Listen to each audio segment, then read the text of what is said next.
Good morning students. तो आज फिर इलेक्ट्रोस्टैटिक्स फर्स्ट यूनिट स्टार्ट हो रही है। तो सब लोग घर में आराम से होंगे इस समय, और घर में ही रहना है अभी तो, ठीक है। क्योंकि सेफ सबसे पहले, लाइफ अगर हमारी सही है तो ही आगे कुछ कर पाएंगे हम। और स्टडी तो आपकी प्रॉपर अब स्टार्ट हो ही गई है, तो आराम से घर में रहिए और स्टडी प्रॉपर रखिए। ओके ओके देन तो आज स्टार्ट करते हैं टॉपिक इलेक्ट्रोस्टैटिक्स में। कल तो हमने पढ़ा था इलेक्ट्रिक फील्ड लाइंस, और इलेक्ट्रिक फील्ड लाइन से रिलेटेड टॉपिक था इलेक्ट्रिक फ्लक्स। इनके बीच में इलेक्ट्रिक फील्ड क्योंकि चल रहा था, तो इलेक्ट्रिक फील्ड से रिलेटेड एक टॉपिक और है, उसे पहले कंप्लीट करते हैं, फिर फ्लक्स से आगे हम बढ़ेंगे गॉस थ्योरम में, ठीक है। तो सबसे पहले हम स्टार्ट कर रहे हैं इलेक्ट्रिक डायपोल। तो इलेक्ट्रिक डायपोल क्या है? इलेक्ट्रिक डायपोल क्या है? टू चार्जेस हैं ये, जिनका मैग्नीट्यूड सेम है, इक्वल है, मतलब एक, बस नेचर अपोजिट है। एक प्लस है तो दूसरा कैसा है? माइनस।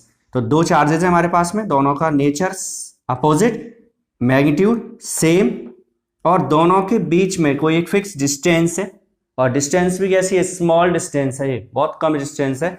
तो दोनों के बीच में स्मॉल डिस्टेंस है, और ये दोनों एक जगह कहीं भी प्लेस्ड हैं, तो इसको हम क्या कहते हैं? Electric dipole. तो इलेक्ट्रिक डायपोल क्या है? Two equal and opposite charges हैं, इक्वल एंड अपोजिट चार्जेस हैं, एक डिस्टेंस पर, फिक्स डिस्टेंस पर अटैच्ड हैं, बंधे हुए, एक तरह से समझ लो। बंधे तो नहीं है, कोई रस्सी नहीं है, लेकिन क्या होगा वहां पर? फोर्स लग रहा होगा, किसी भी अट्रैक्शन फोर्स की वजह से यहाँ पर फिक्स है ये। तो इसको हम बोलते हैं इलेक्ट्रिक डायपोल, ठीक है। तो डायपोल में टू चार्जेस होंगे जिनका मैग्नीट्यूड सेम होगा, बस नेचर क्या होगी? अलग। जैसे अगर एक प्लस तो दूसरा माइनस, ठीक है। प्लस 4 माइक्रोकूलम हो सकता है, दूसरा -4 माइक्रोकूलम होगा, क्योंकि मैग्नीट्यूड सेम होगा। 4 है तो 4 ही होगा, बस एक प्लस होगा और एक माइनस होगा। दोनों के बीच में जो डिस्टेंस है वो बहुत कम है, याद रखना इस बात को। दोनों के बीच में जो डिस्टेंस है वो कैसी है? बहुत कम, मिनिमम बहुत कम डिस्टेंस है, क्योंकि डेरिवेशंस में हम ये बहुत कम डिस्टेंस को यूज करेंगे, ठीक है। इसके टाइप्स कर देते हैं, टू टाइप्स में डिवाइड कर देते हैं इसे। First is polar dipole. Polar dipole में क्या होगा? जो पता तो लगी कि हमें टू चार्जेस है, ठीक है। तो दोनों चार्जेस जो होंगे, उन दोनों का जो सेंटर है, मतलब एक प्लस और एक माइनस, वो दोनों के बीच में डिस्टेंस पहले से होगी। प्लस और माइनस के बीच में जो डिस्टेंस है वो पहले से होगी वहां पर, मतलब प्लस और माइनस एक जगह पर नहीं होंगे। समझो कैसे? जैसे इसका एक एग्जांपल ले लिया हमने, NaCl। तो Na और Cl में हमारे पास एक Na है, दूसरा कौन है? Cl। Na कैसा है? पॉजिटिव, Cl कैसा है? नेगेटिव। तो प्लस और माइनस के बीच में जो डिस्टेंस है वो मेंटेन्ड है पहले से ही। इलेक्ट्रिक फील्ड हो ना हो कोई फर्क नहीं पड़ता, ये डिस्टेंस रहेगी NaCl में, ठीक है। तो यही डेफिनेशन बना देते हैं, when centres of positive and negative charges do not coincide and have distance between them. दोनों के दोनों प्लस और माइनस एक ही पॉइंट पर नहीं होंगे, और उनके बीच में क्या होगी? डिस्टेंस होगी। Then such type of dipole is known as polar dipole. तो पोलर डायपोल में क्या होगा?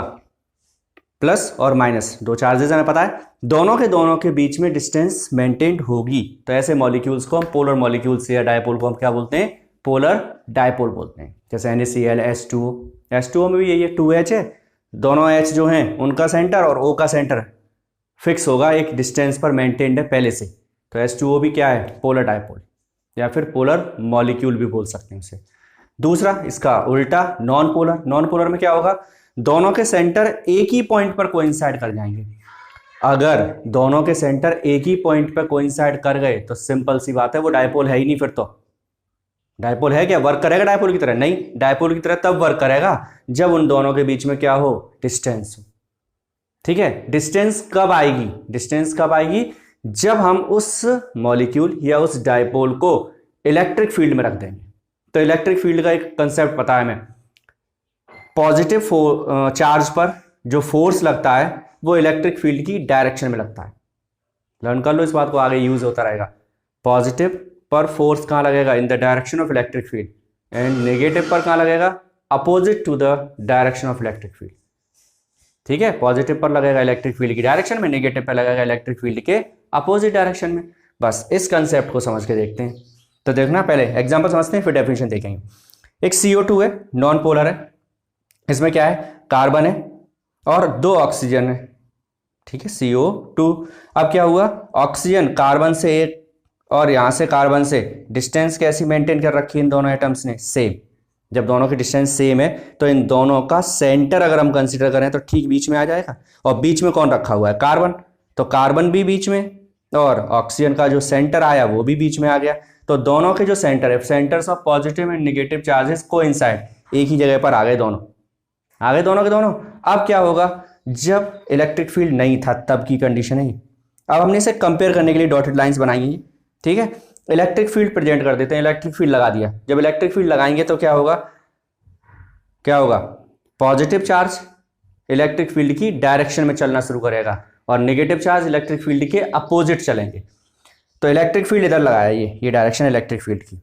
तो क्या हुआ, नेगेटिव दोनों के दोनों देखो इधर शिफ्ट हो गए, दोनों दोनों नेगेटिव इधर आ गए, ऑक्सीजन देखो इधर आ गए दोनों, और कार्बन किधर चला गया, उधर इलेक्ट्रिक फील्ड की डायरेक्शन में चला गया कार्बन।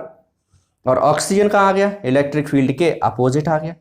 तो क्या होगा, जो ऑक्सीजन पहले इक्वल डिस्टेंस पे मेंटेन थी, बीच में सेंटर पे आ रहा था कार्बन, अब वो कंडीशन नहीं बची। ऑक्सीजन जो है वो दोनों एटम इधर आ गए, तो इससे क्या होगा, इसका सेंटर बीच में ना होके इधर चला गया। ऑक्सीजन के दोनों एटम्स का जो सेंटर पहले बीच में था वो अब इलेक्ट्रिक फील्ड की वजह से किधर आ गया, इधर देखो, यहां से इधर खिसक आया, और कार्बन इधर ही चला गया, ये पॉजिटिव। दोनों के बीच में डिस्टेंस कितनी आ गई, 2 है। तो फिर क्या हुआ, then only under effect of external electric field a distance is created between them and they behave as non polar, ठीक है। तो वो डायपोल बन के तैयार हो गया हमारा, क्लियर हो गया। तो क्या होगा, दो तरह से हो गया, एक पोलर और एक नॉन पोलर। पोलर में क्या होगा, दोनों एटम्स के बीच में जो डिस्टेंस होगी, यानी कि प्लस और माइनस चार्जेस के बीच में डिस्टेंस पहले से होगी, ठीक है। जबकि नॉन पोलर में एक्सटर्नल इलेक्ट्रिक फील्ड नहीं लगाएंगे जब तक हम, तब तक दोनों के दोनों सेंटर्स, पॉजिटिव और नेगेटिव चार्जेस के जो सेंटर हैं वो एक ही पॉइंट पे होंगे। जब एक ही पॉइंट पे होंगे तो वो एक तरह से डायपोल की तरह से वर्क भी नहीं करेगा। तो उसे हम डायपोल की तरह से वर्क कराने के लिए, वेव कराने के लिए क्या करेंगे, एक्सटर्नल इलेक्ट्रिक फील्ड में प्लेस कर देंगे। और जब हम उसे एक्सटर्नल इलेक्ट्रिक फील्ड में प्लेस कर देंगे तब पॉजिटिव चार्ज इलेक्ट्रिक फील्ड की डायरेक्शन में शिफ्ट करेगा और नेगेटिव चार्ज इलेक्ट्रिक फील्ड के अपोजिट शिफ्ट कर जाएगा, जिससे दोनों के बीच में डिस्टेंस मेंटेन हो जाएगी और वो डायपोल की तरह से बिहेव करना स्टार्ट कर देगा। क्लियर हो गए। तो ये डायपोल की कंडीशन हो गई, इलेक्ट्रिक डायपोल। इलेक्ट्रिक डायपोल के लिए polar and non polar concept हो गए, ठीक है। इसके बाद एक स्मॉल सी, बहुत छोटी सी डेफिनेशन पढ़ते हैं, और वो है dipole moment, electric dipole moment. 11th class में हमने मोमेंट वर्ड 2-3 जगह यूज किया है, ठीक है। कहाँ कहाँ यूज किया है, एक तो ये यूज किया था मोमेंट ऑफ फोर्स, जिसे हमने बोला टॉर्क। एक वर्ड यूज किया था मोमेंट ऑफ लीनियर मोमेंटम, जिसे हमने बोला एंगुलर मोमेंटम, ठीक है। और एक जब इनर्शिया वगैरह पढ़ रहे थे तभी एक बात और पढ़ी थी, मोमेंट ऑफ मास, ठीक है। तब भी बताया था, 11th क्लास में भी बता चुके हैं क्या, कि जब भी मोमेंट वर्ड आता है तो उसमें डिस्टेंस का मल्टीप्लाई कर देते हैं। मोमेंट वर्ड जब भी आएगा तो डिस्टेंस का मल्टीप्लाई कर देंगे। अभी जो बात आ रही है वो भी यही है, सेम कंसेप्ट है। क्या है, अब हमें पढ़ना है electric dipole moment. Electric dipole moment, same concept. Same concept से मतलब क्या हुआ, ये हमारे पास डायपोल है, हमें क्या करना है, डायपोल मोमेंट को हम रिप्रेजेंट करते हैं P से, ठीक है। और P जो होगा वो किसके इक्वल होगा, आइदर चार्ज, कोई भी एक चार्ज ले लो, पॉजिटिव नेगेटिव उससे कोई मतलब नहीं, और एंड डिस्टेंस बिटवीन देम का जो प्रोडक्ट है वो हो गया मोमेंट। तो देखो डिस्टेंस का चार्ज में मल्टीप्लाई करके बन गया इलेक्ट्रिक डायपोल मोमेंट। तो डिस्टेंस का जब भी मल्टीप्लाई करेंगे तो मोमेंट वर्ड आएगा, ठीक है। मोमेंट ऑफ मास पढ़ा है, और ऐसा भी पढ़ा था, अगर सेंटर ऑफ मास ऑरिजिन पर होगा तो sum of moment of mass remains 0, ये 11th क्लास का वर्ड था, ठीक है। Sigma M R is 0, 11th class में पढ़ा था ये। फिलहाल 11 छोड़ दो, 12th में आ जाते हैं। तो क्या है, डायपोल मोमेंट अगर हमें चाहिए तो क्या करेंगे, डेफिनेशन इसी से बना देते हैं, the product of either charge of the dipole and displacement between them और distance between them. Displacement word इसलिए बोल सकते हैं क्योंकि ये वेक्टर लगा दिया हमने, तो डिस्टेंस डिस्प्लेसमेंट हो जाएगा, और डिस्प्लेसमेंट होता भी है, यहाँ तो नहीं है, यहाँ तो हुआ डिस्प्लेस हुए, इलेक्ट्रिक फील्ड लगाने से दोनों के बीच में डिस्टेंस मेंटेन हुई, तो वो डिस्प्लेसमेंट ही है, ठीक है। इसके लिए यूनिट क्या होगी, यूनिट बताओ भाई। डायपोल के लिए SI यूनिट, SI यूनिट क्या होगी, चार्ज की यूनिट क्या है, कूलाम और metre, coulomb into metre. Dimensional formula भी देख लेते हैं। चार्ज का डायमेंशन फॉर्मूला क्या था, AT, और लेंथ का क्या है, L। चाहो तो ऐसे लिख दो LTA, उसका कोई इफेक्ट नहीं। Charge Q is equal to IT होता है, IT से आ जाएगा AT, और लेंथ तो लेंथ है ही LTA। ये वेक्टर क्वांटिटी है, वेक्टर लगा रहे हैं तो इसकी डायरेक्शन भी होगी, क्या होगी इसकी डायरेक्शन, और डायरेक्शन कहाँ होगी, from negative to positive, negative to positive, ये है डायपोल मोमेंट की डायरेक्शन। नेगेटिव से पॉजिटिव की तरफ चले जाओ, ये डायपोल मोमेंट की डायरेक्शन आ रही, ठीक है। तो डायपोल मोमेंट क्लियर हुआ। तो डायपोल मोमेंट क्या है, the product of either charge and distance between them is known as electric dipole moment, ठीक है। वेक्टर क्वांटिटी है, डायरेक्शन कहाँ होगी, -2 पॉजिटिव, नेगेटिव टू पॉजिटिव। तो लर्न कर लिया, P is equal to Q into 2L। Q charge, charge की unit coulomb, 2L length, length की यूनिट क्या होगी, मीटर, उसी से हमारे पास डायमेंशन आ जाएगी। हो गया क्लियर। तो dipole moment P is equal to Q into 2L, ये बात 11th क्लास में भी पढ़ी है हमने। कब, जब प्रोडक्ट वेक्टर्स का पढ़ रहे थे तो पढ़ा था हमने, scalar into vector, scalar into vector, vector quantity होती है, ठीक है। स्केलर है Q, ये वेक्टर है, स्केलर और वेक्टर का मल्टीप्लाई करेंगे तो वेक्टर ही मिलेगा। चलो इसके बाद अब हम 3 डेरिवेशंस करेंगे आज। 3 डेरिवेशंस कौन कौन से हैं, इलेक्ट्रिक फील्ड ही पढ़ना है हमें, क्या पढ़ना है, इलेक्ट्रिक फील्ड ही पढ़ेंगे हम। और इलेक्ट्रिक फील्ड भी किस किस के लिए पढ़ेंगे, 3 इलेक्ट्रिक फील्ड्स पढ़ने हैं, देखो कैसे। और नोट करते जाया करो, पेंसिल पेन या फिर एक नोटबुक रखो पास में, और जितना मैटर इसमें से नोट कर सकते हो वो नोट कर लिया करो, क्योंकि क्लास नोट्स अलग ही रहते हैं। हमेशा जब हम नोट कर रहे होते हैं तो वो चीज़ हमें माइंड में रहती है, अच्छा हमने ऐसे नोट किया हुआ था इसे। तो जैसे जैसे पढ़ते जाते हैं माइंड रखो इधर, नोट करते जाओ इसे, ठीक है। तो इलेक्ट्रिक फील्ड कैलकुलेट करना है हमें, electric field due to electric dipole, electric field due to electric dipole. First, इसमें 3 पार्ट्स पढ़ने बताया था। First, at axial line. Axial line क्या होती है, line joining 2 charges, line joining 2 charges. 2 charges किसके, डायपोल वाले चार्ज की बात हो रही है। तो जो डायपोल के चार्जेस हैं उन दोनों को जो लाइन ज्वाइन करेगी, ये B ये A, यहाँ पर चार्ज था -Q, यहाँ पर कौन सा था, +Q। ये जो है A और B को ज्वाइन करने वाली लाइन, चाहे इधर चाहे इधर, किधर भी चले जाओ, इस लाइन को हम क्या बोलेंगे, इलेक्ट्रिक डायपोल की एक्सियल लाइन है ये, ठीक है। तो दोनों को ज्वाइन करने वाली लाइन को हम क्या बोलते हैं, एक्सियल लाइन। अब हमें क्या करना है, इस एक्सियल लाइन पर हमें चाहिए इलेक्ट्रिक फील्ड। तो इलेक्ट्रिक फील्ड चाहिए, सपोज हमने यहां पर एक पॉइंट ले लिया P, कितनी डिस्टेंस पर है, R। अब R डिस्टेंस की प्रॉब्लम ये है, हम A से R डिस्टेंस लें कि B से लें। तो ऐसा करते हैं, इसका मिड पॉइंट ले लेते हैं, और डिस्टेंस कहाँ से ले लेते हैं, from mid point. Mid point से हमने डिस्टेंस ले ली है यहां से, ठीक है। अब इसमें हम क्या करेंगे, इलेक्ट्रिक फील्ड का एक फॉर्मूला पढ़ा है हमने पॉइंट चार्ज के लिए, due to point charge E is equal to KQ/R², पढ़ा है सबने। और डायरेक्शन याद होगी, बताई थी डायरेक्शन इलेक्ट्रिक फील्ड की क्या होती है, पॉजिटिव के लिए पॉजिटिव टू पॉइंट, और नेगेटिव के लिए पॉइंट टू नेगेटिव। ये 2 वर्ड्स मैंने बोला था, लर्न कर लो ढंग से, पॉजिटिव टू पॉइंट और पॉइंट टू नेगेटिव। देखो हम क्या करेंगे, A पॉइंट है, A से P पर इलेक्ट्रिक फील्ड निकालेंगे, फिर B से इलेक्ट्रिक फील्ड P पे निकाल देंगे, और उन दोनों का वेक्टर सम कर देंगे, मतलब डायरेक्शन के साथ ऐड कर देंगे। एक तरह से समझ लो कि प्रिंसिपल ऑफ सुपरपोजिशन वर्क कर रहा है। जैसे फोर्स में पढ़ा था वैसे इलेक्ट्रिक फील्ड के लिए पहले ही बता दिया था मैंने, इलेक्ट्रिक फील्ड का लिए भी same principle of superposition work करेगा, ठीक है, मतलब एक पॉइंट पर अगर हमें इलेक्ट्रिक फील्ड चाहिए बहुत सारे चार्जेस के लिए, तो सभी के लिए अलग अलग निकालो और सबको वेक्टर सम कर दो सबका। ठीक है, चलो स्टार्ट करते हैं। पहले इसके लिए निकालते हैं, तो electric field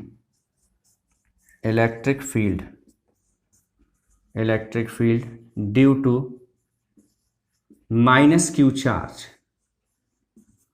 electric field due to minus Q charge, E A is equal to K Q upon A P square. देखो भाई के क्यू ओवर आर स्क्वायर है, तो के चार्ज हो गया क्यू और अपॉन ए से पी तक, पूरा पी तक चाहिए हमें, तो ए पी स्क्वायर। अब ए पी की वैल्यू चाहिए, ए पी की वैल्यू कैसे आएगी, ए बी के बीच में टोटल डिस्टेंस कितनी है 2l, तो फिर ये दो पार्ट्स में डिवाइड हो गई l और इधर भी कितनी है l, तो फिर यहां से r प्लस l हो जाएगी। देख लो हो जाएगी, r तो यहां तक हो गई, l ऐड कर दो, r प्लस l हो गई।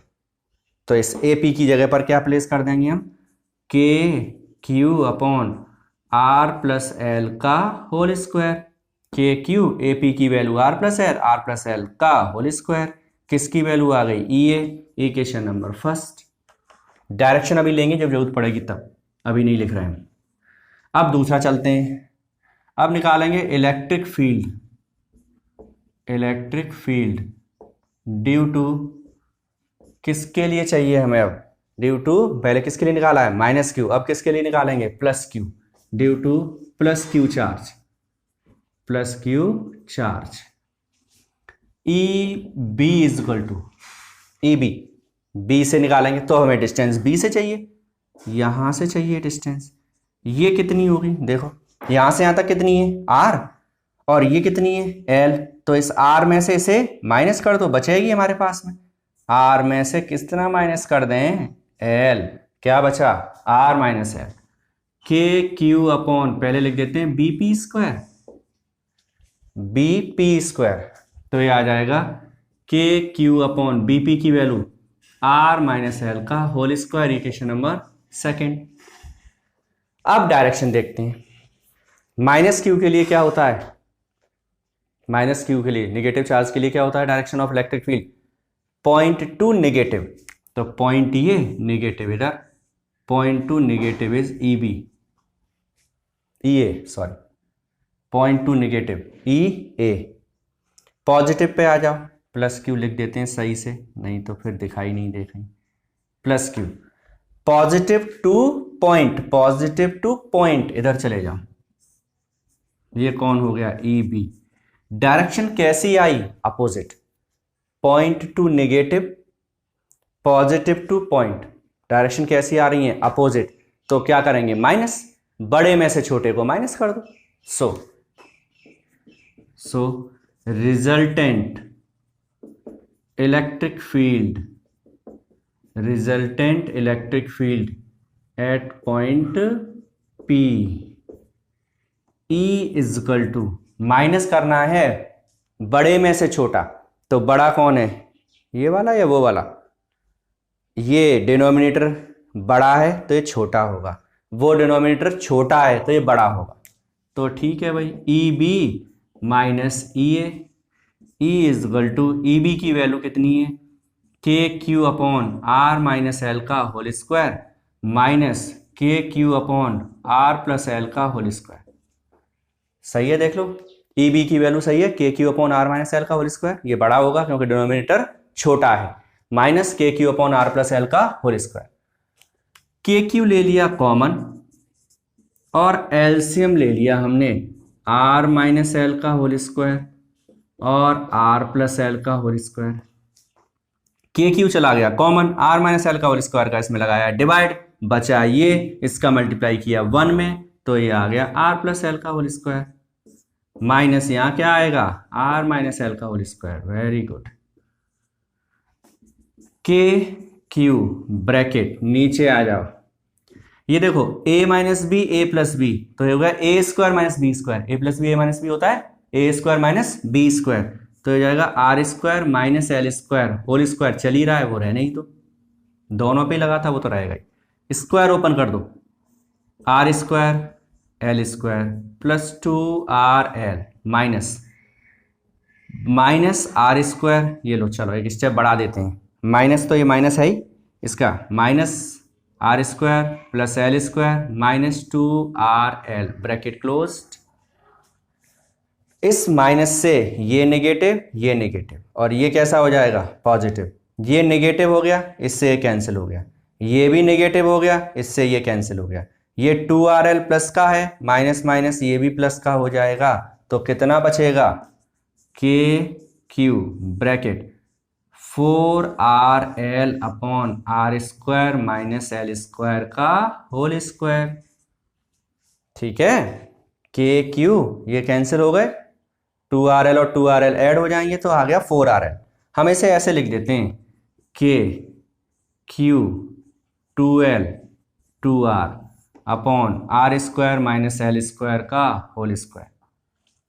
4RL था ये, तो 2R ले लिया और 2L ले लिया, 2R 2L, Q के पहले से है हमारे पास, डिनोमिनेटर में जो है वो वही है, Q इंटू 2L बना दिया है क्योंकि ये क्या बन गया P, Q इंटू 2L क्या बन जाएगा P बन जाएगा, तो हमारे पास आएगा K Q इंटू 2L क्या बन गया P 2R over R square minus L square का होल स्क्वायर। ये है electric field at axial line, ये क्या है electric field at axial line. ठीक है, तो एक्सियल लाइन पर इलेक्ट्रिक फील्ड का फॉर्मूला आ गया। इसकी डायरेक्शन चाहिए हमें, इसकी डायरेक्शन कहाँ होगी, डायरेक्शन कहाँ होगी, बड़े में से छोटा माइनस किया था तो जो बड़ा है उसी की तरफ हो, बड़ा कौन है EB, तो डायरेक्शन कहाँ होगी इन द डायरेक्शन ऑफ EB, तो electric field overall electric field की डायरेक्शन ये आएगी, ये आ गई इलेक्ट्रिक फील्ड। अगर हमने इसमें से इसे माइनस किया होता तो डायरेक्शन इधर होती, हमने माइनस इसमें से किया है क्योंकि ये बड़ा था तो आंसर बड़े की तरफ आएगा, तो इलेक्ट्रिक फील्ड भी इसी डायरेक्शन में चला जाएगा। ठीक है, तो अभी थोड़ा सा रह गया है वो करेंगे, पहले से समझ लो एक बार और पूरा। हमें एक्सियल लाइन पर इलेक्ट्रिक फील्ड चाहिए था, तो उसके लिए हमने क्या किया, एक्सियल लाइन क्या थी, जो दोनों को ज्वाइन करती हुई लाइन जा रही है वही एक्सियल लाइन, तो हमने क्या किया इस लाइन को ज्वाइन करते हुए आगे बढ़ाते चले गए, P पॉइंट ले लिया जो इसके मिड पॉइंट से कितनी डिस्टेंस पर है R। फिर सिंपल सा कंसेप्ट समझ लेना, इसके लिए इलेक्ट्रिक फील्ड निकालेंगे, फिर इसके लिए इलेक्ट्रिक फील्ड निकालेंगे, मतलब माइनस Q के लिए निकालेंगे और प्लस Q के लिए निकालेंगे, और अपोजिट डायरेक्शन आएगी तो माइनस कर देंगे, और फिर नॉर्मल सी कैलकुलेशन है, बिल्कुल कुछ नहीं है इसमें। अब इसमें कंडीशन क्या लगानी है, इसमें कंडीशन क्या लगानी है हमें, कंडीशन ये है कि हमने स्टार्टिंग में कहा था कि 2L बहुत छोटा है, बोला था 2L कैसा है बहुत छोटा, जब 2L बहुत छोटा है तो फिर हम ये भी बोल सकते हैं कि 2L का आधा मतलब L और छोटा हो जाएगा, और बहुत छोटे से डिजिट का अगर हम स्क्वायर कर दें तो वो और छोटा हो जाता है। देखना 2L छोटा है उसका आधा कर दो, छोटा हो गया, और बहुत छोटा जो होता है मतलब 1 से कम वाले जो डिजिट होते हैं उनका स्क्वायर करने पर वो और छोटे हो जाते हैं। ठीक है, जैसे 0.3 का अगर हम स्क्वायर करें तो कितना आएगा 0.09 आएगा, 0.3 से भी छोटा आएगा। ठीक है, तो जब भी 1 से कम का अगर स्क्वायर किया जाता है तो वो छोटा हो जाता है और छोटा हो जाता है, तो L स्क्वायर बहुत छोटा हो गया, तो इसे ऐसा करो निगलेक्ट कर दो।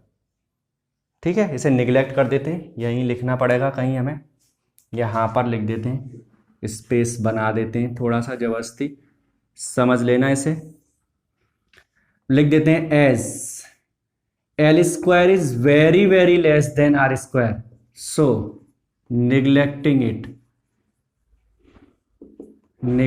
It with respect to R square. L square को R के रेस्पेक्ट निगलेक्ट करेंगे, इसे हटा देंगे, तो R⁴ क्या बचेगा यहाँ पर 4 बचेगा, इसे निगलेक्ट करने का मतलब इसे हटा दिया, तो R² का होल स्क्वायर मतलब R⁴ बचा, कितना बचा R⁴, एक कैंसिल हो गया, क्या बचा E axial is equal to K2P over R³ बचेगा।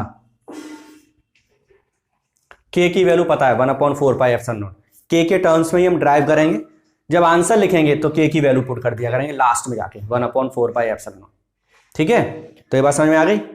आर स्क्वायर के रेस्पेक्ट एल स्क्वायर को निगलेक्ट कर देंगे, आर इज टू पावर 2 का whole square, R is to power 4 बचेगा, 4 में से एक पावर कैंसिल हो जाएगी तो नीचे बचेगा 3 और ऊपर बचेगा 2p, के पहले से है।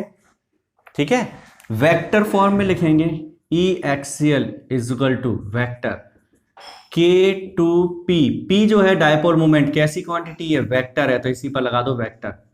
इतना आसान भी नहीं है कि वेक्टर लगा दिया हो गया काम, देखना पड़ेगा पहले हमें कि इस p और e की डायरेक्शन सेम है या नहीं। तो देखो यहां पर इलेक्ट्रिक फील्ड ये हमने निकाल लिया था क्योंकि ये बड़ा था, बड़े में से छोटे को माइनस किया था तो इलेक्ट्रिक फील्ड आ गया था। ठीक है, इलेक्ट्रिक फील्ड डायपोल मोमेंट की डायरेक्शन कहां होती है, नेगेटिव टू पॉजिटिव, तो ये भी यही चली जा रही है, दोनों की डायरेक्शन कैसी है, सेम, तो फिर ठीक है, तो ठीक है, क्योंकि दोनों के दोनों वेक्टर हैं तो दोनों की डायरेक्शन भी सेम। अगर कहीं अपोजिट होती तो माइनस साइन लगाना पड़ता हमें, अपोजिट होने पर क्या लगाना पड़ता, माइनस साइन। तो क्लियर हो गए, तो ये किसकी वजह से निकाला है, एट एक्सियल लाइन। ठीक है, अब दूसरा डेरिवेशन करेंगे। दूसरा डेरिवेशन क्या है, at, second part is at equatorial line, equatorial line. Equatorial क्या लाइन होती है, line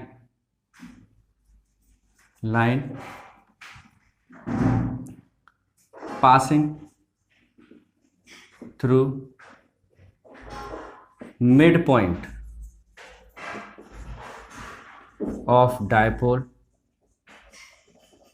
and perpendicular to axial line. Axial line के परपेंडिकुलर होगी और पास कहां से होगी, मिड पॉइंट से पास हो। समझ गए इक्वेटोरियल लाइन को, देखो फिगर बनाते हैं तब समझते हैं। ये हमने मिटा दिया, देखो, चलो पूरा ही हटाते हैं, समझो। पहले हम क्या करेंगे, ये बनाया डायपोल हमने, minus Q plus Q, B और ये ए, ये इसका बन गया मिड पॉइंट। मिड पॉइंट से पास हो एक्सियल लाइन के परपेंडिकुलर, ये लाइन ऊपर नीचे कहीं भी हो सकती है, ऐसा नहीं कि नीचे नहीं होगी, नीचे भी हो सकती है, वो तो लाइन है। इस पॉइंट को बना दो P, डिस्टेंस कितनी ले लो R, टोटल डिस्टेंस हमें पता थी दोनों के बीच में कितनी थी 2L, तो ये डिस्टेंस कितनी होगी L और इधर भी कितनी हो जाएगी L। ठीक है, अब प्रोसीजर सेम है, ध्यान रखना। उसमें हमने क्या किया था, माइनस क्यू के लिए निकाला था, प्लस क्यू के लिए निकाला था और वेक्टर सम कर दिया था। उसमें अपोजिट डायरेक्शन आई थी, सीधा माइनस कर दिया था। अगर सेम डायरेक्शन आती तो ऐड कर देते हम, कोई एंगल आता तो फिर रिजल्टेंट वाला फॉर्मूला लगाते। यही प्रोसीजर है, तो वही प्रोसीजर यहां फॉलो करते हैं। पहले तो AP को ज्वाइन करना पड़ेगा क्योंकि इलेक्ट्रिक फील्ड की डायरेक्शन भी पता है पॉइंट टू नेगेटिव लगती है, तो ये आ गई पॉइंट टू नेगेटिव, ये कौन है EA, और पॉजिटिव टू पॉइंट होती है तो यहां से भी चले जाओ भाई, पॉजिटिव टू पॉइंट ये जा रहे हैं हम, ये कौन है EB, तो EA और EB आ गए हमारे पास। आ गई डायरेक्शन, कैसे आई है, point to negative, positive to point, तो डायरेक्शन आ गई।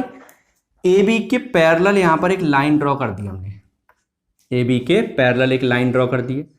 अगर हमें इलेक्ट्रिक फील्ड चाहिए, पहले EA EB निकाल, तो इलेक्ट्रिक फील्ड चाहिए तो ऐसे ही सेम पहले वाली प्रोसीजर को हम फॉलो कर रहे हैं। Electric field due to minus Q charge, minus Q, EA is equal to KQ upon कौन है AP, कौन है AP square, KQ upon AP बताओ, पाइथागोरस लगा दो, ये R ये L, तो ये क्या बचा, ये क्या है, ये है अंडर रूट में R square plus L square. देख लो ये भी यही है, ये भी यही है, होगा सेम। क्यों होगा सेम, क्योंकि R इसमें भी है, L इसमें भी है, R इसमें भी है, L इसमें भी है, तो ये दोनों ही value R square plus L square root में आएंगी, under root R square plus L square का होल स्क्वायर। तो बचा क्या, K Q over R square plus L square, equation number first. किसकी वैल्यू है ये? ई ए की वैल्यू आ गई। ऐसे electric field due to positive charge BP, BP की वैल्यू क्या होगी? R square plus L square, और इसका क्या है? अंडर रूट, और इसका क्या है? Whole square. सेम है, बीपी है R square plus L square under root, और उसका पूरे का होल स्क्वायर, क्योंकि बीपी का स्क्वायर कर रहे हैं। स्क्वायर से खत्म कर दो, यही लिख देते हैं K Q upon R square plus L square, equation number second. देखो ई ए और ई बी इक्वल आई है, वैल्यू सेम आई है। देखो जरा ई ए और ई बी की वैल्यूज कैसी आ रही हैं? सेम। तो ई ए और ई बी सेम आया है ना, ये अच्छी बात है।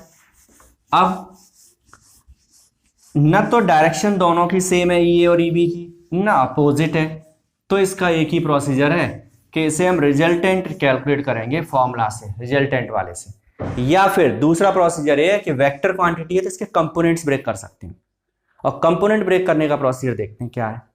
सपोज ये एंगल थीटा है, ठीक है, अगर ये एंगल थीटा है तो ये एंगल भी थीटा होगा, समझ गए?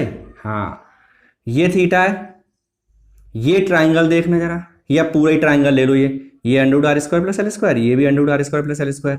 तो हमने पढ़ा है ट्राइंगल में अगर आर्म सेम है तो उनके सामने के जो एंगल्स होंगे वो भी सेम होंगे, तो ये भी थीटा हो गया। और अगर ये थीटा है तो ये लाइन इसके पैरेलल है, ये इसे इंटरसेक्ट कर रही है, तो ये वाला एंगल इस एंगल के इक्वल होगा। समझ गए क्या क्या हुआ? ये कंसिडर किया थीटा है तो इससे ये थीटा हो गया, क्योंकि ये लाइन पैरेलल, ये लाइन इसे इंटरसेक्ट करती है। यहाँ बना देते हैं, बनाने से शायद याद आ जाए, ऐसा पढ़ा है हमने, पढ़ा है। और दूसरी बात ये पढ़ी हमने कि ये एंगल और ये एंगल इक्वल है, ये वाला और ये वाला एंगल इक्वल है, ठीक है, पढ़े हैं हमने। करस्पॉन्डिंग एंगल, अल्टरनेट एंगल सब पढ़ रखे हैं। अब क्या होगा? इसके कंपोनेंट्स ब्रेक कर दो, ई ए और ई बी के करो। एंगल जहाँ होता है वो कंपोनेंट किस में आता है? कॉस में। तो देखो ये दोनों ही ई ए और ई बी दोनों के एंगल यही हैं। ये ई ए के लिए भी थीटा है तो ये हो गया ई ए कॉस थीटा, इस ई बी के लिए भी है तो ई बी कॉस थीटा, इसके परपेंडिकुलर ये गया ई बी साइन थीटा, ई ए जो है इसके परपेंडिकुलर इधर आ जाएगा, ये हो जाएगा E A sine theta. Component break हो गए। एंगल जो दिया था वो कंपोनेंट आएगा कॉस, और कॉस के परपेंडिकुलर क्या आता है? साइन। कंपोनेंट्स ब्रेक हो गए। अब कंपोनेंट ब्रेक होने के बाद क्या करेंगे हम?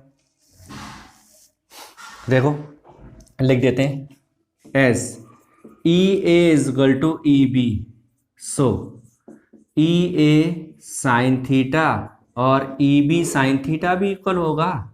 ई ए बी इक्वल है, साइन थीटा दोनों तरफ लगा दो, ई ए साइन थीटा और ई बी साइन थीटा भी कैसा होगा? इक्वल।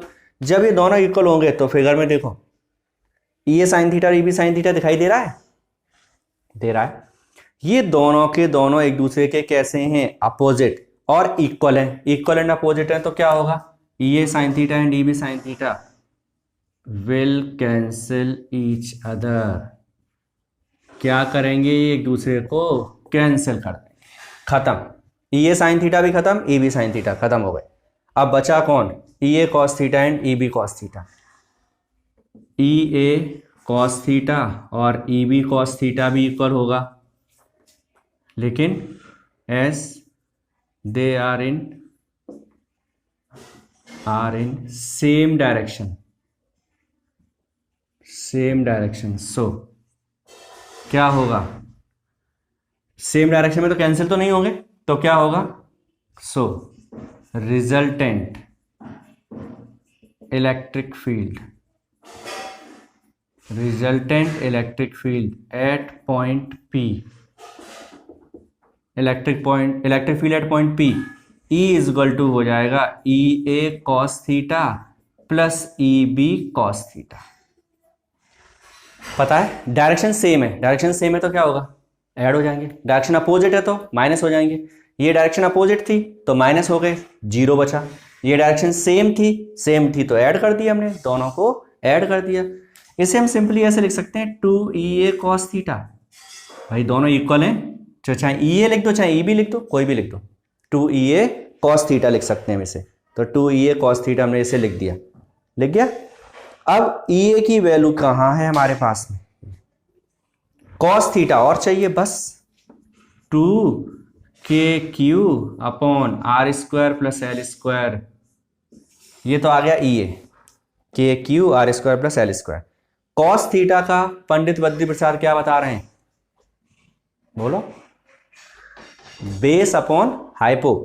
cos थीटा, थीटा ले लो, इसके सामने परपेंडिकुलर है तो ये बेस हो गया, बेस क्या है L और हाइपो क्या है, क्या होगा cos theta, L upon under root में R square plus L square, ठीक है, एस लिख देते हैं।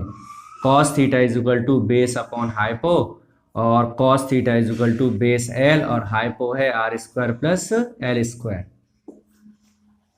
ठीक है। ऊपर देखो के क्यू 2L, के क्यू और इंटू 2L, नीचे इसकी पावर कितनी है 1 और इसकी पावर कितनी है हाफ, 1 प्लस हाफ 3/2, तो हो गया R square plus L square की पावर कितनी हो गई 3/2, ये आ गया E।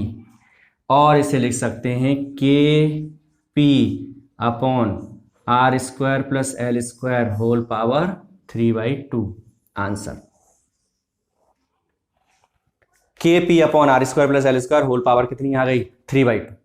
तो ये ई किसके लिए निकाला है हमने, ये फॉर इक्वेटोरियल लाइन, किसके लिए आया है, इक्वेटोरियल के लिए आ गया। क्लियर हो गया। तो क्या किया हमने बताओ, प्रोसीजर सेम था, माइनस क्यू के लिए इलेक्ट्रिक फील्ड निकाला, प्लस क्यू के लिए इलेक्ट्रिक फील्ड निकाला, डायरेक्शन कहाँ थी, पॉइंट टू नेगेटिव और पॉजिटिव टू पॉइंट, ये दोनों आ गए, ई और ई भी आ गया हमारे पास, ठीक है। फिर हमने क्या किया, कंपोनेंट्स ब्रेक किए थीटा एंगल को कंसीडर करके, ये थीटा कंसीडर कर लिया था, इससे ये थीटा हो गया था, ये साइड और ये साइड इक्वल थी तो इसके सामने का एंगल और इसके सामने का एंगल इक्वल हो गया, तो मतलब ये भी थीटा हो गया, ये थीटा था तो ये भी थीटा हो गया। ई ए के कंपोनेंट्स ब्रेक किए, थीटा वाला कंपोनेंट कॉस और उसके परपेंडिकुलर साइन, ई बी के कंपोनेंट ब्रेक किए, थीटा वाला कंपोनेंट कॉस और उसके परपेंडिकुलर साइन। ई ए और ई बी जब हमने कैलकुलेट किया तो वो सेम आया, तो और ये दोनों अपोजिट होने से रिजल्टेंट कितना आया 0। ये दोनों की डायरेक्शन अपोजिट थी तो कैंसिल हो गए, इन दोनों की डायरेक्शन सेम थी तो ऐड हो गए, ऐड हो गए, ऐड किया, आंसर आ गया। है सिंपल सा प्रोसीजर, तो फिगर से ही सॉल्व हो रहा है पूरा। इसमें वही लास्ट वाली कंडीशन भी हम यूज कर सकते हैं, कौन सी थी, as L square is very very less than R square, so neglect कर दो, E equatorial is equal to K P upon, किसे निगलेक्ट कर रहे हो, एल को निगलेक्ट कर दिया, क्या बचा आर स्क्वायर और उसकी पावर कितनी है 3/2, 2 से 2 कैंसिल, क्या बचा R cube, answer. Vector form में चलते हैं, E equatorial is equal to K P vector upon R cube. अब इसमें भी डायरेक्शन चेक करो, इलेक्ट्रिक फील्ड की डायरेक्शन कहां है, पहले तो ये सोचो इलेक्ट्रिक फील्ड की डायरेक्शन कहां है, बताओ इलेक्ट्रिक फील्ड की डायरेक्शन कहां है। ये तो कैंसिल ही हो गए थे, ये दोनों बचे थे, इन दोनों को ऐड किया है तो रिजल्टेंट इसी डायरेक्शन में आएगा हमारे पास में। भाई इन दोनों को ऐड कर रहे हैं तो डायरेक्शन भी यही आएगी, तो इलेक्ट्रिक फील्ड हो गया इस डायरेक्शन। पी की डायरेक्शन कहां होती है, -2 प्लस, -2 प्लस तो ये जा रही है, तो ये डायरेक्शन कैसी है, अपोजिट, अपोजिट है तो हमें जब वेक्टर बनाएंगे तो यहां पर क्या लगाएंगे, माइनस, अपोजिट है तो माइनस साइन लगाना पड़ेगा, ठीक है। तो ये नेगेटिव साइन आ गया हमारे पास, हो गया क्लियर। तो दो डेरिवेशंस हमने किए, कौन कौन से कर लिए हैं, एक्सियल लाइन और इक्वेटोरियल लाइन। एक्सियल लाइन क्या होती है, जो दोनों को ज्वाइन करती है लाइन, उसे बोल देते हैं एक्सियल लाइन। और इक्वेटोरियल लाइन क्या होती है, जिसमें के एक्सियल लाइन के परपेंडिकुलर होगी और मिड पॉइंट से पास होगी, वो हो गई इक्वेटोरियल लाइन। दोनों का प्रोसीजर सेम है, प्लस क्यू के लिए इलेक्ट्रिक फील्ड निकालो, माइनस क्यू के लिए निकालो, और जैसा भी डायरेक्शन हो उसके हिसाब से ऐड कर दो। एक्सियल में हम अपोजिट होने से माइनस करते हैं, इक्वेटोरियल में कंपोनेंट ब्रेक करके सॉल्व करते हैं, ठीक है। कंडीशन उसमें भी लगाते हैं, अपोजिट होता है कंपोनेंट वो हम कैंसिल कर देते हैं, सेम कंपोनेंट को ऐड कर देते हैं, ठीक है। और दोनों में ही एक कंडीशन लगाई है कि एल स्क्वायर को नेग्लेक्ट किया है हमने, और वेक्टर बनाने के लिए वेक्टर साइन लगा दिया है। एक्सियल लाइन में याद कर लो, आगे अगले ही डेरिवेशन में काम ले रहे हैं हम। एक्सियल में क्या होगा, प्लस एक्सियल लाइन के लिए इलेक्ट्रिक फील्ड के लिए डायरेक्शन क्या होगी, पी की डायरेक्शन। इक्वेटोरियल में क्या होगा, इलेक्ट्रिक फील्ड की डायरेक्शन पी के अपोजिट होगी। लर्न कर लो, एक्सियल में पी की डायरेक्शन में इलेक्ट्रिक फील्ड होगा, इक्वेटोरियल में पी के अपोजिट होगा इलेक्ट्रिक फील्ड। ठीक है। अब हम बात करते हैं थर्ड डेरिवेशन की। तो थर्ड डेरिवेशन इतना सारा नहीं लिखेंगे, उसे समझेंगे ज्यादा। इसमें तो पूरा मैटर हमने पूरा डेरिवेशन किया है प्रॉपर, उसे समझेंगे ज्यादा। देखो इलेक्ट्रिक फील्ड ही चल रहे हैं, थर्ड लाइन पर चलते हैं। थर्ड लाइन क्या है, थर्ड लाइन वास्तव में कुछ नहीं है, बल्कि थर्ड पॉइंट में हम लिख रहे हैं एट एनी जनरल पॉइंट। कोई भी पॉइंट ले लेते हैं हम इसे, मतलब कहीं भी हो। अभी तो फिक्स था कि या तो वो एक्सियल पे था या इक्वेटोरियल पे था। अब हम किसी भी पॉइंट की बात कर रहे हैं, कोई भी जनरल पॉइंट है। देखो कैसे, तो अभी तक हमने क्या किया, इलेक्ट्रिक फील्ड पढ़ा था पॉइंट चार्ज के लिए। पॉइंट चार्ज का जो इलेक्ट्रिक फील्ड था उसका यूज करके हमने इसका डेरिवेशन कर लिए 2। ठीक है। अब हम इन दोनों का यूज करेंगे जनरल पॉइंट, जो अभी रिजल्ट आए दोनों, वो दोनों इसमें यूज करेंगे। समझो, ये है माइनस क्यू, ये है प्लस क्यू। ये हमारे पास डायपोल हो गया ए बी, इसका मिड पॉइंट हो गया ओ। अब जनरल पॉइंट ले रहे हैं, आर डिस्टेंस पर ये पॉइंट पी है जिसका एंगल कितना है, थीटा। तो हम जनरल पॉइंट को आर कॉमा थीटा पॉइंट भी बोल सकते हैं। ठीक है, आर डिस्टेंस और थीटा एंगल है। ठीक है, ये तो हो गया क्वेश्चन तैयार एक तरह से, समझो। अब क्या है, समझो, अब बहुत ढंग से समझ के चलना मेरे साथ में। डायपोल मोमेंट की डायरेक्शन होती है -2 प्लस, यही होती है डायपोल मोमेंट की डायरेक्शन। ठीक है। हम इस डायपोल मोमेंट को वेक्टर है तो हम इसके कंपोनेंट्स ब्रेक करेंगे। एक कंपोनेंट एंगल वाला जो होगा वो कहां होगा, वो होगा P cos थीटा, और इसके परपेंडिकुलर होगा इधर, वो क्या होगा, P sin थीटा। इतना समझ लो, फिर फिगर और टफ होता जाएगा इसके आगे। ये P, ठीक है, इसका एंगल वाला कंपोनेंट हो गया P cos थीटा, और इस P cos थीटा के परपेंडिकुलर आ गया P sin थीटा। ठीक, तो अब ऐसा समझो कि जो ए बी डायपोल था वो गायब, और 2 डायपोल बचे हमारे पास में, एक जिसका मोमेंट P cos थीटा है, दूसरा जिसका मोमेंट P sin थीटा। ऐसे हम बना भी देते हैं उसे कि हाँ हमारे पास 2 डायपोल बचे, एक ये है और एक ये बना दिया। इसे बोल देते हैं A डैश B डैश, और इसे बोल देते हैं A double dash B double dash. 2 dipole दिख रहे हैं अब सबको। A डैश B डैश एक डायपोल है जिसका मोमेंट P cos थीटा है, A double dash B double dash दूसरा डायपोल है जिसका मोमेंट P sin थीटा है। ठीक है, इतना फिगर क्लियर हुआ। इसी को दोबारा से समझ लो, क्योंकि इस फिगर को क्लियर होने के बाद फिर कुछ बचेगा नहीं, फिर सब सॉल्व हो जाएगा। डायपोल था ए बी, उसका मोमेंट था P, थीटा एंगल पर हमें R डिस्टेंस पर पॉइंट P गिवन था, जिस पॉइंट P पर we have to calculate electric field. Then what we have done, P जो वेक्टर गिवन था हमने लिया -2 पॉजिटिव, उस वेक्टर की 2 कंपोनेंट्स ब्रेक कर दिए हमने। First is P cos theta at angle theta, and another will be perpendicular to P cos theta which is P sin theta. Clear हो गया। P cos थीटा जो हमने लिया, एक डायपोल उसे कंसीडर कर लिया A डैश B डैश, और P sin थीटा लिया, एक डायपोल उसे कंसीडर कर लिया A double dash B double dash. तो 2 डायपोल बन गए, A dash B dash, A double dash B double dash बन गए। P पॉइंट पे चलते हैं, इलेक्ट्रिक फील्ड निकालेंगे अब हम 2, एक A डैश B डैश के लिए, एक A double dash B double dash के लिए। तो लिख देते हैं electric field at point P due to point P पर इलेक्ट्रिक फील्ड चाहिए, पहले A डैश B डैश के लिए निकालते हैं, due to dipole A dash B dash. A dash B dash के लिए निकालो, पहले फिगर देखो और ये सोचो कि ए डैश बी डैश और पी में कोई रिलेशन है, मतलब कैसा है। अभी जो दो पढ़े ना हमने, एक एक्सियल लाइन और एक इक्वेटोरियल लाइन, उससे समझो। कुछ पता लगा? क्या समझ में आया? यही कि जो ए डैश बी डैश है वो या उसकी एक्सियल लाइन है, ये ए डैश बी डैश की क्या है, एक्सियल लाइन है ये, सही है। तो एक्सियल वाला फॉर्मूला लगा दो, इसे बोल देते हैं E1। एक्सियल वाला फॉर्मूला क्या था, K2P/R क्यू था। P यहां P नहीं है बल्कि क्या है, P cos थीटा है। फॉर्मूला भाई K2P/R क्यू, लेकिन P जो है वो P cos थीटा है। एक्सियल वाला फॉर्मूला लगा दिया। एक्सियल में हमने क्या भी लर्न करा, इलेक्ट्रिक फील्ड डायरेक्शन कहां होगी, along P।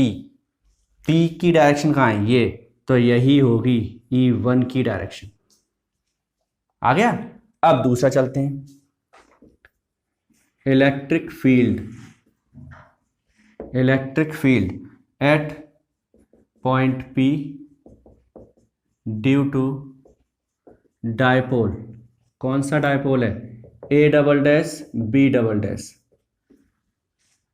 A double dash B double dash, ये क्या, ठीक है। Electric field at point P। अब देखो इसमें ये डायपोल है, ये पॉइंट P है, कैसा है, इक्वेटोरियल लाइन है, मिड पॉइंट से जा रहा है। ये डायपोल मिड पॉइंट है, ये इससे जा रहा है। और एक्सियल लाइन जो हमें दे रखी है, ये सॉरी ये एक्सियल लाइन है, एक्सियल लाइन के कैसा है, ये परपेंडिकुलर। इसे भूल जाओ ए डैश बी डैश को, ठीक है। मैं दोनों को अलग अलग कर रहा हूं। एक तरह से एक तो ये दिया हुआ था यहां पर ए डैश बी डैश, ये इसका मिड पॉइंट था, यहां से r डिस्टेंस पर था ये पॉइंट P, ठीक है। और इसी डायरेक्शन में था ये P cos थीटा, ये यूज किया यहां पे। दूसरा मैं यहां बना देता हूं। अब ऐसा हो गया ये A double dash B double dash, ठीक है, ये हो गया O। और अब ये लाइन यहां गई है पॉइंट P, डिस्टेंस कितनी है R, और डायरेक्शन कहाँ है, ये P sin थीटा है। ये ऐसा फिगर हो गया, अलग अलग कर दिए दोनों फिगर हमने, ठीक है। अब इसके लिए फॉर्मूला बताओ, E2 इज इक्वल टू क्या होगा, KP/R क्यू था ये।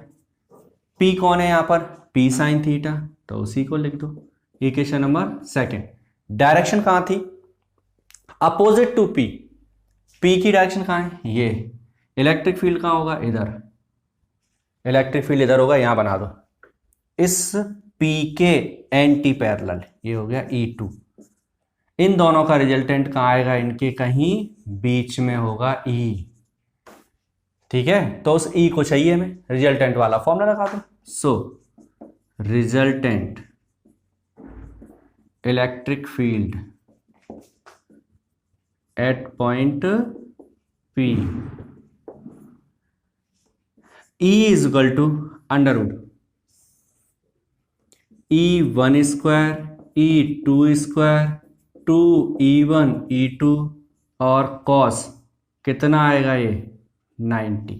cos 90 केबिन दिखाई दे रहा है, क्लियर, cos 90, क्योंकि E1 E2 के बीच में जो एंगल गिवन है वो कितना है, 90 डिग्री है। तो cos 90 हो गया, क्लियर, ठीक है। cos 90 की वैल्यू कितनी होती है, 0, तो इसे 0 कर दो। और E1 E2 की वैल्यूज पुट कर दो। E1 की वैल्यू बताओ, K2P cos theta over R cube और इसका होल स्क्वायर, प्लस E2 की वैल्यू बताओ, KP sine theta upon R cube का होल स्क्वायर, और प्लस क्या है, ये 0, खत्म, cos 90। अब KP अपॉन R क्यूब इसमें भी है, इसमें भी है, उसका स्क्वायर भी हो रहा है, अंडर रूट से बाहर निकल ही आएगा, तो स्क्वायर खत्म हो जाएगा।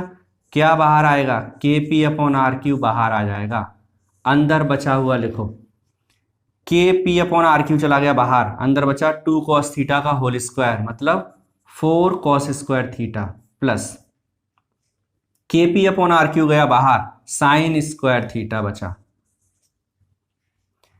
इसमें से के पी अपॉन आर क्यू तो लिखना रहने दो। यहां देखो, एक कॉस को इसके साथ ले जाओ तो 1 हो जाएगा, तो भी हमारे पास 3 कॉस स्क्वायर बचेंगे। 3 कॉस स्क्वायर बचे और प्लस में क्या बचा, 1। ये है electric field at point P eight any general point, eight any general point P। ठीक है, क्या किया यहां पर, ऐसा लिख देता हूं यहां पर, 3 cos square theta plus cos square theta plus sine square theta किया है, और ये हो गया है 1। 3 और 4 था, 3 और 1 4 है ये भी, और साइन स्क्वायर थीटा है वो हो गया 1। 3 कॉस स्क्वायर थीटा बचा प्लस 1, आंसर। ये हमारे पास फॉर्मूला आ गया। तो प्रोसीजर समझ में आ गया। क्या करना है हमें, जनरल पॉइंट पे निकालने के लिए क्या करेंगे हम, उस डायपोल मोमेंट के 2 कंपोनेंट्स ब्रेक करेंगे, एक कॉस और एक साइन। तो 2 डायपोल बन जाएंगे, 2 डायपोल बन जाएंगे। उन दोनों डायपोल में से एक डायपोल के एक्सियल लाइन का फॉर्मूला लगेगा और दूसरे के लिए इक्वेटोरियल का, और उसी से 2 इलेक्ट्रिक फील्ड की डायरेक्शंस मिलेंगी। एक्सियल की डायरेक्शन कहाँ होती है, along the P, direction of P, और इक्वेटोरियल कहाँ होती है, एंटी पैरेलल और opposite to direction of P। बस उससे सॉल्व कर लिया। ठीक है, इसमें चाहो तो एक्सियल इक्वेटोरियल दोनों चेक कर सकते हो। देखो, अगर सपोज ये पॉइंट P एक्सियल लाइन पे आ जाए, एक्सियल लाइन यही है, तो थीटा खत्म। पॉइंट P अगर यहां आ जाए तो थीटा की वैल्यू 0, कॉस 0 की वैल्यू 1, 3 + 1 4, 4 का square √2, K2P upon R cube axial का फॉर्मूला आ गया। थीटा की वैल्यू 0 पुट करके देख लो, एक्सियल का फॉर्मूला आ रहा है। अगर इसे हमने यहां परपेंडिकुलर कर दिया तो कितना हो जाएगा, 90। एक्सियल इक्वेटोरियल लाइन बन जाएगी, ये वाली इक्वेटोरियल हो गई। एंगल थीटा कितना बन जाएगा, 90, और थीटा एंगल 90, कॉस 90 की वैल्यू 0, तो ये खत्म। बचा क्या, 1। 1 का मतलब यही बचा। आ गया आंसर क्लियर। तो ये हमारे पास वैल्यूज आ गई इसकी निकल के। ठीक है, अगर हम चाहें तो इस रिजल्टेंट का ये एंगल भी निकाल सकते हैं, सपोज अल्फा, तो ये ऐसे निकाल दो, यही निकाल देते हैं इसे। tan अल्फा = पंडित बद्री प्रसाद से 10 क्या होगा, परपेंडिकुलर, इसके सामने परपेंडिकुलर मतलब E2 है, ये वाली लाइन है, ये कौन है, E2, और अपॉन बेस, बेस ये है E1। tan alpha = E2 KP sine theta upon R Q, E1 K2P cos theta upon R Q. कुछ कट पिट रहा है तो काटो पीटो, K से K, P से P, आर क्यू खत्म, साइन अपॉन कॉस 10/2, ये है answer, tan θ/2। Alpha = tan inverse लिख सकते हैं इसे। ठीक है, तो एंगल या कहो रिजल्टेंट की डायरेक्शन भी बता सकते हैं हम इस वैल्यू से।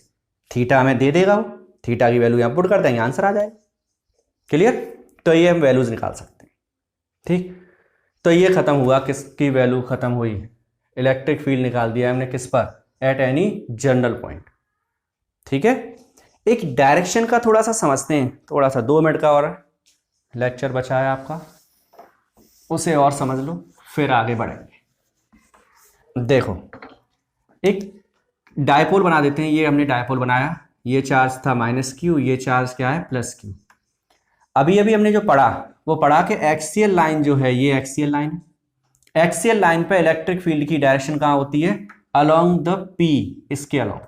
तो इधर भी यही होगा और इधर भी यही होगा, डायरेक्शन यही रहेगी, एक्सियल लाइन पर P की डायरेक्शन में चलेगी। ठीक है, ये हमने बनाया इक्वेटोरियल लाइन, चाहे ऊपर हो चाहे नीचे, P के अपोजिट होगी, तो P के अपोजिट होगी तो ये P है, इसके अपोजिट किधर होगी, इधर, यही है। ये यहां पर भी होगी तो भी इसी के अपोजिट होगी, इधर ही होगी।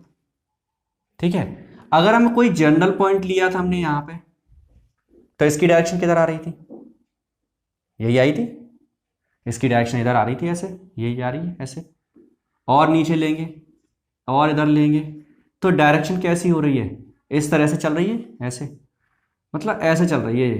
तो ये ई के सोचना, ये पॉजिटिव, यहाँ से ऐसे करके जा रही है, ये देख लो, ये डायरेक्शन ई की हो गई इलेक्ट्रिक फील्ड की, और ये डायरेक्शन इधर चल रही है, ऐसे ही है, ऐसे ही चलेगी, ऐसे चलेगी, ऐसे घूम जाएगी, फिर यहाँ पर आएंगे तो ऐसे घूम जाएगी, और ये इलेक्ट्रिक फील्ड इधर जा ही रहा है। नीचे चलेंगे तो नीचे भी ये डायरेक्शन इधर जा रही है, मतलब ऐसे घूम जाएगी यहाँ से। यही है electric field line. Electric field line हमने डायरेक्ट बनाई थी, ऐसे होता है, स्ट्रेच स्ट्रिंग की तरह से दिखाई देगा, तो वो हमें डायरेक्शन मिल रही है। मिली, कैसे मिली? एक्सियल पर ये डायरेक्शन थी, इक्वेटोरियल के लिए इधर और इधर चल रही थी, तो अगर हम यहाँ से भी सोचें तो ऐसे घूम के ऐसे ही आई होगी। फिर हमने जनरल पॉइंट पे भी निकाला तो ये ऐसे थी, तो ये डायरेक्शन इधर घूम गई। अगर ये पॉइंट यहाँ होता तो और इधर होती, यहाँ होता तो और इधर होती, तो ऐसे घूमती हुई जा रही है ऐसे। तो वही पॉजिटिव टू नेगेटिव, कहाँ चल रही है? पॉजिटिव टू नेगेटिव, फिर यहाँ पॉजिटिव टू नेगेटिव। तो ये फील्ड लाइन ड्रॉ हो गई, किसके थ्रू? इसी इलेक्ट्रिक फील्ड के थ्रू। क्लियर हो गई बात ये? ठीक, तो ये हमारा आज टॉपिक में हमने क्या क्या पढ़ लिया? Electric field due to electric dipole at axial line, at equatorial line and at any general point P, कोई भी जनरल पॉइंट r, थीटा पर। ठीक है, अब आगे हम कल पढ़ेंगे टॉर्क, ठीक है, और एनर्जी वगैरह पढ़ेंगे, वो आगे के टॉपिक्स देखेंगे। तो यहाँ तक इलेक्ट्रिक फील्ड तक का मैटर अब कंप्लीट है आपका। इसके न्यूमेरिकल्स भी बहुत सिंपल न्यूमेरिकल्स, इसमें टफ नहीं है, और पहले बता चुका हूँ इलेक्ट्रिक फील्ड के न्यूमेरिकल्स सेम इलेक्ट्रिक फोर्स की तरह होंगे, बस फॉर्मूला चेंज होता जाता है। ठीक है, तो कल कुछ न्यूमेरिकल्स भी देखेंगे और आगे देखेंगे।